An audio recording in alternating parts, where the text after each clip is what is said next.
Magandang umaga, Sabado na, Hulyo 5, 2025 sa Jeffersonville, Indiana. Ang mga agila ay nagtitipon ng sama-sama liham mula sa Branham Tabernacle. Ngayon, kapatid na Joseph Branham, minamahal na nakakabit na nobya. Ngayon, ang mga salitang ito na binigkas ng Diyos sa pamagitan ng kanyang ikapitong anghel na mensahero ay natutupad pa rin sa pamagitan namin, ang nobya ni Jesus Kristo. Kung hindi ako naniniwala sa pagpunta sa simbahan, bakit ako may simbahan? Meron kaming mga ito sa buong bansa. Nakakabit noong isang gabi, bawat 200 milya kwadrado ay may isa sa aking mga simbahan. Sila ay nasa mga simbahan, mga tahanan, maliliit na gusali at kahit isang gasolina, nakakalat sa buong Estados Unidos, nakikinig lahat ng sabay-sabay na lumalabas ang salita. At ngayon, isa pa rin tayo sa kanyang mga simbahan, siya pa rin ang pastor natin. Hindi pa rin kailangan ng interpretasyon ang kanyang salita at tayo ay nagtitipon pa rin sa buong mundo, nakakawit, nakikinig sa boses ng Diyos na perpekto ang nobya ni Jesus Kristo. Sa araw na ito, ang salitang ito ay natutupad pa rin. Bakit nila ginawa yun noon? Bakit isinira ng mga pastor ang kanilang mga simbahan upang marinig ang mensahe noon?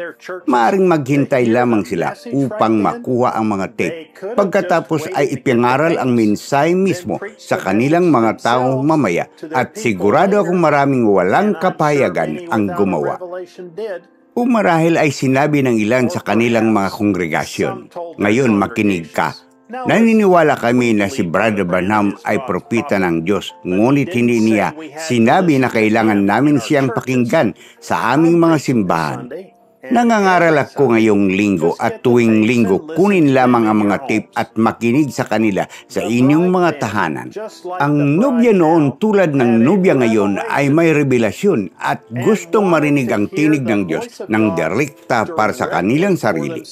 Nais nilang makikisa sa nobya sa buong bansa upang marinig ang tinig ng Diyos habang ito ay lumalabas. Nais nilang makilala bilang isa sa kanyang mga simbahan, mga tahanan. Una saan man sila, kasama ang mensahe, ang tinig, at ngayon ang mga tape. Sa araw nito, ang salitang ito ay natutupad pa rin. Bakit nila natin nakita ito at ang iba ay hindi? Sa pamagitan ng paunang kaalaman, tayo ay inordin upang makita ito. Ngunit ikaw na hindi inordin ay hindi ito makikita. Nakikita ito ng trigo at nagsimulang humiwalay. Hindi ito nangahulugan na dapat mong ihinto ang pagpunta sa iyong simbahan. Hindi rin ito nangahulugan na ang inyong pastor ay dapat tuminto sa paglilingkod. Nangahulugan lamang ito na napakaraming mga ministeryo at mga pastor ang nakalimutan ang pangunahing bagay at huwag sabihin sa kanilang mga tao ang pinakamalagang boses na dapat mong marinig ay ang boses ng Diyos sa mga tape. Ang pagpunta sa simbahan araw-araw ng bawat linggo ay hindi ginagawa kang nobya. Hindi yun ang kahilingan ng Diyos. Ang mga Pariseo at Saduceo ay nagkaroon ng aral na iyon. Alam nila ang bawat titik ng bawat salita. Ngunit ang buhay na salita ay nakatayo doon sa laman ng tao. Ngunit ano ang kanilang ginawa? Ganun din ang ginagawa ng marami ngayon. Sasabihin nila, yan ang mga denominasyon. Sinasabi niya, hindi nila pinapahintulutan si kapatid na Branham sa kanilang mga simbahan na mangaral, ngunit ipinangangaral namin ang salita at sinasabi kung ano ang sinasabi niya. Iyan ay kahanga-hanga. Purihin ang Panginoon, iyan ang dapat mong gawin. Ngunit pagkatapos ay sabihin, ngayon ay iba na. Mali na magpatugtog ng mga tape ni kapatid na Branham sa inyong simbahan. Wala kayong pinagkaiba sa mga Pariseo at Saduceo o sa mga denominasyon. Ikaw ay isang ipokrito. Gaya noon, si Jesus iyon nakatayo sa pintuan na kumakatok. Sinusubukan makapasok upang direktang magsalita sa kanyang iglesia. At hindi nila bubuksan ang kanilang mga pinto at hindi magpapatugtog ng mga tape sa kanilang mga simbahan, hindi siya pumapasok sa ating simbahan at mangaral. Pipilitin iyon at paikutin iyon ng kaaway sa pinakamaraming direksyon habang ayaw niyang malantad. Ngunit gayunpaman, ito ay ipinapakikita sa ating mga mata at marami ang humihila. Sa pasimula ay ang, sabi ng kongregasyon, salita.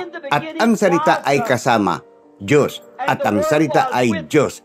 At ang salita ay nagkatawang tao at tumahan sa gitna natin. Tama ba yun? Ngayon nakikita natin ang parehong pinangakong salita ni Lucas, ni Malakias, lahat ng iba pang pangako. Ito mula ngayon. Nagkatawang tao, nanahan sa gitna natin, na narinig natin ang ating mga tainga. Ngayon, nakikita natin siya sa ating mga mata na nagpakahulugan sa kanyang sariling salita. Hindi na natin kailangan ng anumang interpretasyon ng tao o iglesia ng buhay ng Diyos dito at sa mga telepono. Gumising ka agad bago pa huli ang lahat. Buksan ang iyong mga puso at pakinggan kung ano ang sinabi sa inyo ng Diyos. Lahat ng kanyang mga simbahan ngayon ay nakikitaan natin siya sa pamagitan ng ating mga mata na nagbibigay kahulugan sa kanyang sariling salita. Hindi namin kailangan ng anumang interpretasyon ng tao. Gising na bago pa huli. Narinig natin ang mga bagay na ito sa ating buong buhay kung ano ang magaganap sa huling panahon. Ngayon ay nakikita na natin ito ng ating mga mata na nagaganap. Sabi niya sa amin, iisa lang ang mga paraan. Iyon ang ginawa ng Diyos na paraan na ginawa niya para sa kanyang nobya. Dapat kayong manatili sa tinig ng Diyos sa mga tape. Inanyayahan ko ang mundo na sumama sa amin linggo sa alas 12 ng tanghali oras ng Jeffersonville at pakinggan ang inilaan na paraan ng Diyos para sa araw na ito. Pagkatapos ay masasabi mo rin, narinig ko ang tungkol sa iyo, ngunit ngayon ay nakikita kita. Brother Joseph Branham. Minsay 65-1127E. Aking narinig, ngunit ngayon aking nakikita. Mga banal na kasulatan, Genesis, Kapitulo 17, Exodo, Kapitulo 14, versikulo 13 hanggang 16, Job, ika-14 kabanata, at Job, Kapitulo 44, versikulo 1 hanggang 5, Amos, Kapitulo 3, versikulo 7, Marcos, Kapitulo 11, versikulo 22 hanggang 26, at Marcos, Kapitulo 14, versikulo 3 hanggang 9, Lucas, Kapitulo 17, versikulo 28 hanggang 30. Natutuwa akong sabihin na ako ay kontento at nasiyahan na marinig ang aking mahalagang anghel na propitang mensaydor na direktang nagsasalita mula sa Diyos bawat linggo. Hanggang sa sunod na pagpalain kayo ng Diyos at Shalom. Ang predestinatong bini, kapatid na David Erickson.